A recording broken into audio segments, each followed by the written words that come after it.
మంత్రి వర్యులు అదేవిధంగా బీసీ సంక్షేమ శాఖ మంత్రి శ్రీ పొన్నం ప్రభాకర్ గారు, రాజ్యసభ సభ్యులు శ్రీ అనిల్ కుమార్ యాదవ్ గారు విచ్చేసారు. వారందరికీ కూడా లాల్ దర్వాజా దేవాలయ కమిటీ తరఫున సాదరంగా స్వాగతం పలుకుతున్నాము. వారు ఇప్పుడే తెలంగాణ రాష్ట్ర ప్రభుత్వం నుంచి ఉప ముఖ్యమంత్రి వర్యులు బట్టి విక్రమార్క గారు అమ్మవారికి అధికారికంగా పట్టు వస్త్రాలు సమర్పించడం జరిగినది. గత సంవత్సరం కూడా వారి అమ్మవారికి అధికారికంగా పట్టు వస్త్రాలు సమర్పించడం జరిగినది. మరి ఈ సంవత్సరం కూడా బట్టి విక్రమార్క గారు అమ్మవారికి పట్టు వస్త్రాలు సమర్పించడం జరిగిందని తెలియజేసుకుంటూ, మరి ముందుగా మన రాజ్యసభ సభ్యులు అనిల్ కుమార్ యాదవ్ గారిని 2 మాటలు మాట్లాడాల్సిందిగా కోరుతున్నాను.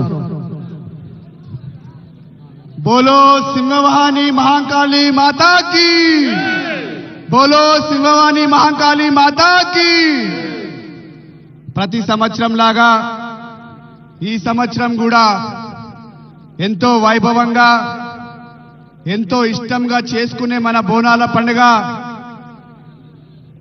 భాగ్యనగరంలో అటు గోల్కొండలో మొదలయ్యి సికింద్రాబాద్ తర్వాత ఈరోజు లాల్ దర్వాజాలో సింహవాహిని మహాకాళి తల్లి బోనాల పండుగ చాలా పెద్ద ఎత్తున కూడా మనం అందరం కూడా జరుపుకోవడం జరుగుతుంది. మరి ఈరోజు పెద్దలు మనందరి మధ్యలో మన తెలంగాణ రాష్ట్ర ఉప ముఖ్యమంత్రి వర్యులు మల్లు బట్టి విక్రమార్క గారు, అదేవిధంగా హైదరాబాద్ నగర ఇన్ఛార్జ్ మంత్రి వర్యులు పెద్దలు పొన్నం ప్రభాకర్ గారు గుడికి వచ్చి మన పాత నగరంకి వచ్చి గుడికి దర్శించుకోవడం జరిగింది. మరి వేదికపై ఉన్న చైర్మన్ మారుతి యాదవ్ గారికి, కమిటీ సభ్యులందరికీ కూడా ప్రతి సంవత్సరం లాగా ఈ సంవత్సరం కూడా చాలా పెద్ద ఎత్తున కూడా ఈ యొక్క ఏర్పాట్లు చేసుకోవడం జరిగింది. మరి ముఖ్యంగా అమ్మవారి ఆశీస్సులతోని కాంగ్రెస్ ప్రభుత్వం అనేక సంక్షేమ పథకాలు ప్రజలలోకి తీసుకువెళ్తుంది. దానికన్నా ముఖ్యంగా హైదరాబాద్ నగరంలో కూడా అమ్మవారి ఆశీస్సులతోని అనేక డెవలప్మెంట్ కార్యక్రమాలు ఈరోజు పెద్దలు మన ప్రియతమ ముఖ్యమంత్రి రేవంత్ రెడ్డి గారి నాయకత్వంలో మనం అందరం కూడా జరుపుకోవడం జరుగుతుంది.